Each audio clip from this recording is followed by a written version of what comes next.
जोहार साथियों, मैं अभिनव कुमार आप लोगों का हमारे चैनल में स्वागत है। जितने भी विद्यार्थी वार्षिक परीक्षा 2023 में शामिल होने वाले हैं, उन सभी विद्यार्थियों के लिए यह वीडियो बहुत ही महत्वपूर्ण होने वाला है, इसलिए वीडियो को अंत तक जरूर देखें।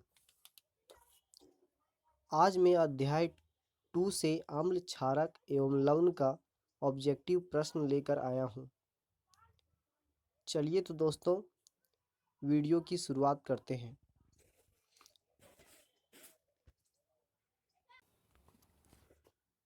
हमारा पहला प्रश्न है, किस प्रकार के आयन बनते हैं जब अम्ल को जल में विलय किया जाता है?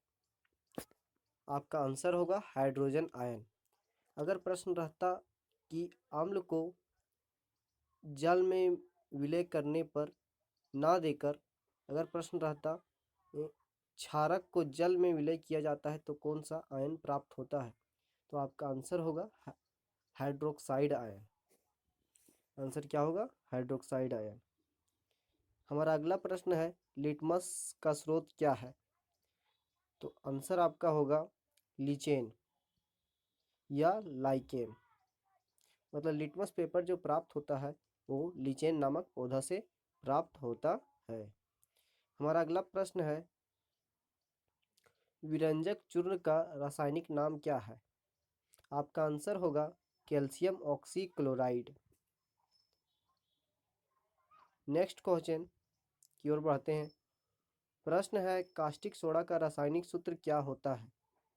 आपका आंसर होगा सोडियम हाइड्रोक्साइड NaOH। हमारा अगला प्रश्न है, एक प्राकृतिक सूचक का नाम बताएं। आपका आंसर होगा लिटमस। अगला प्रश्न, धातु के ऑक्साइड होते हैं। आपका आंसर क्या होगा? क्षारक। अगर प्रश्न रहता कि अधातु के ऑक्साइड होते हैं तो आपका आंसर हो जाता अम्ल। हमारा नेक्स्ट क्वेश्चन है, सल्फ्यूरिक अम्ल का अणुसूत्र होता है। आपका आंसर होगा H2SO4। अगला प्रश्न है, सोडियम कार्बोनेट का अणुसूत्र है। आंसर होगा Na2CO3 सोडियम कार्बोनेट। नेक्स्ट प्रश्न, सोडियम कार्बोनेट के जलीय घोल में मिथाइल ऑरेंज का घोल मिलाने पर घोल का रंग परिवर्तित होकर कैसा हो जाता है? तो आपका आंसर कैसा होगा? हरा। आपका आंसर होगा हरा। अगर आप लोगों को और भी केमिकल्स का रंग जानना है तो आप हमारे कमेंट बॉक्स में कमेंट के द्वारा सवाल को पूछ सकते हैं। हमारा अगला प्रश्न है, नीला थोथा का रासायनिक सूत्र है। तो इसका आंसर होगा कॉपर सल्फेट 5H2O। अगला प्रश्न है, बेकिंग सोडा का रासायनिक सूत्र है। इसका आंसर होगा NaHCO3 sodium hydrogen carbonate. Sodium bicarbonate. अगला प्रश्न है, जिप्सम का रासायनिक सूत्र क्या है? आपका आंसर होगा कैल्शियम सल्फेट हाइड्रेट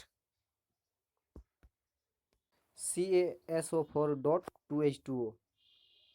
हमारा नेक्स्ट प्रश्न है, अम्ल का pH मान होता है। तो आपका आंसर होगा 7 से कम। अगर 7 से अधिक का प्रश्न रहे तो आपका आंसर होगा क्षारक। और 7 pH मान वाला यौगिक उदासीन होता है। हमारा अगला प्रश्न है, हमारा शरीर pH के कितने प्रास के बीच कार्य करता है? तो आपका आंसर क्या होगा? 7.0 से 7.8। हमारा अगला प्रश्न है, दुर्बल अम्ल का उदाहरण है। मतलब दुर्बल अम्ल का एक उदाहरण दें। तो आपका आंसर क्या होगा? CH3COOH एसिटिक अम्ल। दुर्बल अम्ल का मतलब होता है जो जल में घुलकर H+ आयन आसानी से ना देता हो, उसे दुर्बल अम्ल कहा जाता है। हमारा अगला प्रश्न है, इमली में कौन सा अम्ल उपस्थित होता है? तो आपका आंसर होगा टार्ट्रिक अम्ल। अगला प्रश्न की ओर बढ़ते हैं, परवल भस्म है तो आपका आंसर होगा सोडियम हाइड्रोक्साइड। अगला प्रश्न, ऑक्सैलिक अम्ल का प्राकृतिक स्रोत निम्नलिखित में कौन है? मतलब ऑक्सैलिक अम्ल किस पदार्थ में पाया जाता है? तो आपका आंसर क्या होगा? टमाटर। हमारा अगला प्रश्न है, कुछ ऐसे पदार्थ होते हैं जिनकी गंध अम्लीय या क्षारकीय माध्यम में बदल जाती है, इन्हें कहते हैं, तो इन्हें क्या कहा जाता है? गंधीय सूचक। चलिए दोस्तों, लास्ट प्रश्न की ओर हम लोग बढ़ते हैं। हमारा प्रश्न है, एसिटिक अम्ल का प्राकृतिक स्रोत निम्नलिखित में से कौन सा है? तो आपका आंसर क्या होगा? सिरका।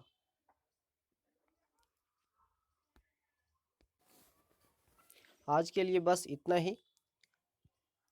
अगर आप लोगों को प्रत्येक विषय का ऑब्जेक्टिव क्वेश्चन चाहिए तो हमारे चैनल को लाइक और सब्सक्राइब अवश्य करें। हमारे चैनल पे प्रत्येक विषय का ऑब्जेक्टिव प्रश्न बैक टू बैक अपलोड किया जाएगा, इसलिए हमारे चैनल को लाइक और सब्सक्राइब अवश्य करें। आज के लिए बस इतना ही। धन्यवाद।